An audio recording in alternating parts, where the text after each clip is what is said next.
No, The Secret was definitely a real transformation for me because I grew up in a family where my dad was very negative, thought that rich people were people that had ripped everyone off, thought that anyone who had money, must have deceived somebody. And so I grew up with a lot of beliefs about money, that if you had it, it made you bad. Only evil people have money. And, money doesn't grow on trees. That was a big one. Who do you think I am, Rockefeller? That was one of his favorite phrases. So I grew up truly believing that life was difficult, that it was hard, you had to struggle. And it was only when I met W. Clement Stone that I literally began to shift my life. Whatever the mind of man can conceive and achieve. When I was working with Stone, he said, I want you to set a goal that's so big that if you achieved it, it would blow your mind. And you would know it's only because of what I've taught you that you would have achieved this goal. Well, at the time, I was making about $8,000 a year. And for some reason, I wanted something that was really measurable. So I said, I want to make $100,000 in a year. Now, I had no idea how I could do that. I saw no strategy, no possibility, but I just said, I'm going to declare that, I'm going to believe it, I'm going to act as if it's true, and release it. And so I did that. And one of the things he taught me was every day to close your eyes and visualize the goal as if it's already achieved. And I had actually made a $100,000 bill that I put on the ceiling. So the first thing I'd see when I woke up, I'd look up and there it was. It would remind me that this was my intention. And then I would close my eyes and visualize having this $100,000 a year lifestyle. And interestingly enough, nothing major happened for about 30 days. I didn't have any great breakthrough ideas. No one was offering me more money. And all of a sudden, I was in the shower, it was about 4 weeks into it, and I had a $100,000 idea. It just came right into my head. I had a book I had written, and I said, if I could sell 400,000 copies of my book at a quarter each, that'd be $100,000. Now, the book was there, but I never had this thought. And one of the secrets, I think, is that when you have inspired thought, you have to trust it, and you have to act on it. Now, I didn't know how to do that. I didn't know how I was going to sell 400,000 copies. We'd never done that. And then I saw the National Enquirer at the supermarket. I had seen that millions of times, and it was just background. And all of a sudden, it jumped out of me as foreground, and I thought, wow, if readers knew about my book, certainly 400,000 people would go out and buy it. And about 6 weeks later, I gave a talk at Hunter College in New York to 600 teachers, and this lady comes up at the end and she says, that was a great talk. I'd like to interview you. Let me give you my card. And I said, who do you write for? I'm a freelancer, but I sell most of my stuff to the National Enquirer. And I had this little theme from the Twilight Zone went off in my head. Na, na, na, na, na, na, na. You're like, whoa, this stuff's really working. So that article came out, and our book sales started to take off. But the point I want to make is that I was attracting into my life all these different events, including this person. And to make a long story short, I did not make $100,000 that year. We made $92,327. But do you think we were like depressed and going, this doesn't work? No, we were going, whoa, this is amazing.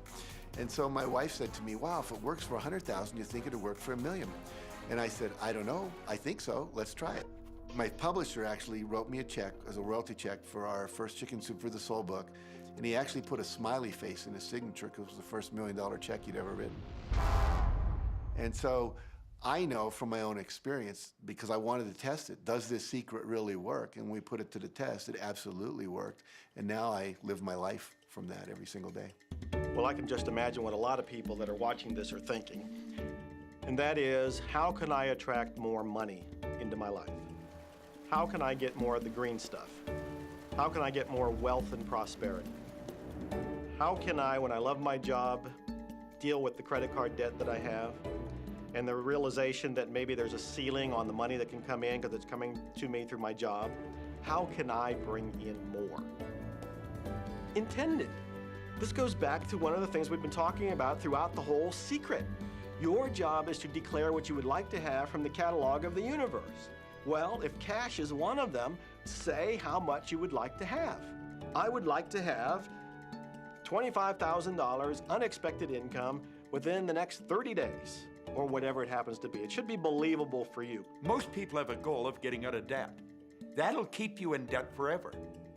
Whatever you're thinking about, you will attract. You'll say, but it's get out of debt. I don't care if it's get out or get in. If you're thinking debt, you're attracting debt.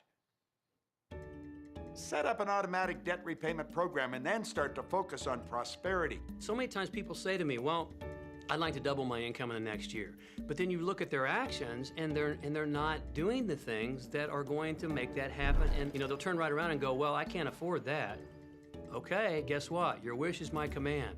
When you focus on lack and scarcity and what you don't have, you fuss about it with your family, you discuss it with your friends, you tell your children that you don't have enough, we don't have enough for that, we can't afford that.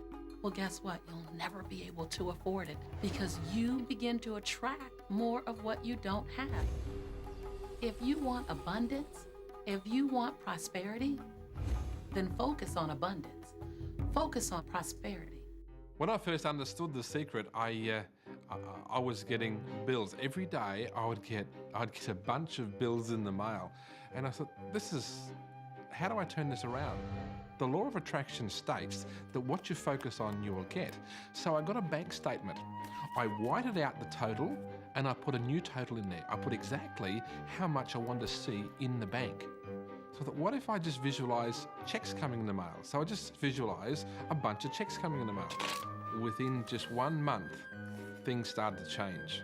And it is amazing. Today, I just get checks in the mail. I get a few bills, but I get more checks than bills. I grew up on you have to work hard for money, you have to work hard for money.